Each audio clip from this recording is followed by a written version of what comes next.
Yeah, well, I actually had proposed something very similar back in August. The one thing I think I'm going to disagree with Amin is that I don't think you just give each team a pool of money, because I think that's going, I think the NBA, especially with the salary cap and what they did in the 80s, tried very hard to make it so that it's not about the city, it's not about the destination, it's not about who has the most money.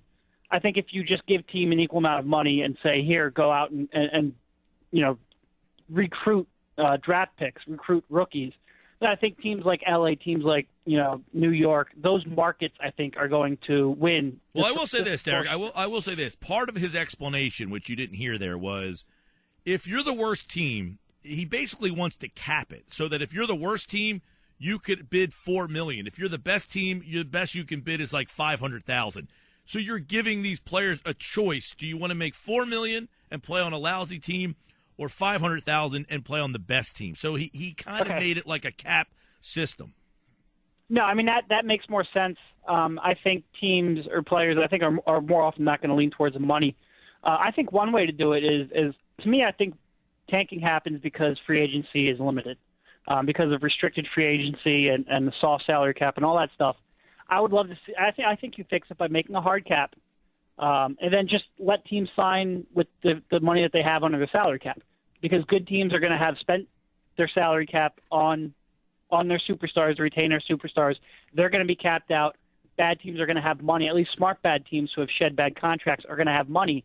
So I think it does a lot of the same thing in giving bad teams the salary cap space to go out and sign the players, having good teams, because of their need to re-sign their own players and compete, not as much money to really put into the draft. I think it accomplishes the same thing. Really, all I'm saying is make free agency and thus this new NBA draft system a bigger part of it, which will decrease the incentive to lose. But yeah, I think that is a better approach to me than something like the wheel, where if you come up and you have you have the top pick, but it's in a bad season, like say 2001 or 2013, then that's just bad luck. And I really want to decrease the role that luck has, and I think this is a better alternative. Derek Bodner with us. All right, let's try to make some sense of this game tomorrow night, Derek. Miami won last night, and the Sixers lost. They play each other. It's their final game of the year. So, are we rooting for the Sixers to win tomorrow night, or are we rooting for the Sixers to lose tomorrow night?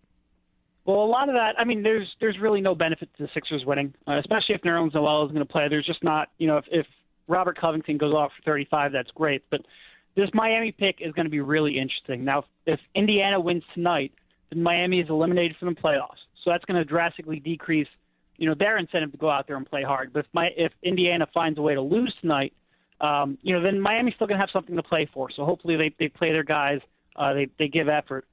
Because that game is going to be huge. Right now, Miami is intent.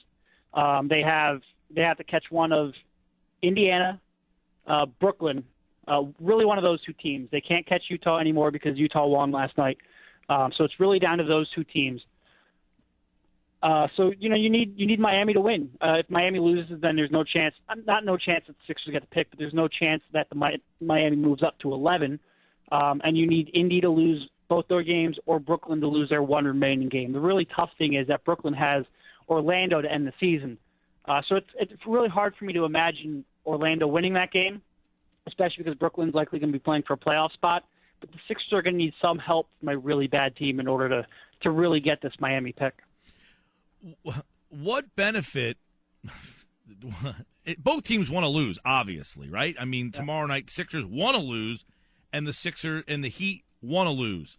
What if the Sixers win tomorrow night? What happens then? Well, then Miami's going to end up with the 10th worst record, and the Sixers will have a 9.1% chance of getting that pick.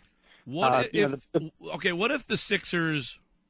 What does that do between winning and losing for their own pick, that top 5 pick? What does it do if a win or a loss occurs to that pick? Anything? Well, certainly. Right now, the Sixers can't move to 4th. The Lakers, they can't catch the Lakers. Lakers, I think, have 3 more wins than the Sixers. Sixers also can't catch Minnesota. Minnesota has 2 less wins than the Sixers with only 1 game left. The one team that's still in play is New York, who's actually on a 2-game winning streak at 17 wins. If New York wins their final game and the Sixers lose their final game, then those 2 teams will end in a tie. And how that'll work is rather than, there's basically 355 ping pong balls. They'll split 354 of them, and they'll have a coin pick or a coin flip to determine who gets that last ping pong ball. So rather than having, say, a 15% chance at winning the top pick, both teams will have I want to say an 18% chance, something around those lines. So if Miami wins tomorrow night, not only could they potentially not make the playoffs, they could also lose their first round draft choice, correct? Yes. Yep. Not a very good situation for Miami to be in. And obviously, Oklahoma City, that pick is done. There is no shot at that one, correct? Yep, that pick's done. I think they're 2 wins behind Washington with only 1 game left to play. And then we have that Laker pick, which is a very minimal possibility of that happening as well. Yeah, it's a 17.2% chance. Basically, you need 2 teams from the 5 through 14 range to jump into the top 3.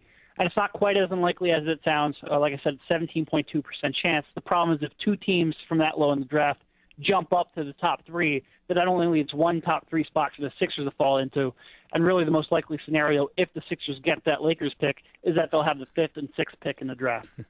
All right, so Sixer fans, you want to see a loss tomorrow night. Miami fans certainly don't want to. That's unbelievable, what's going to happen to that poor team. Unless Indy loses tonight. If Indy loses tonight, then they still have a hope of making the playoffs, and you hope that causes them to really. I mean, it was still probably better for them to fall in the lottery, because then you're talking about the 10th pick instead of the 15th pick, which they wouldn't get.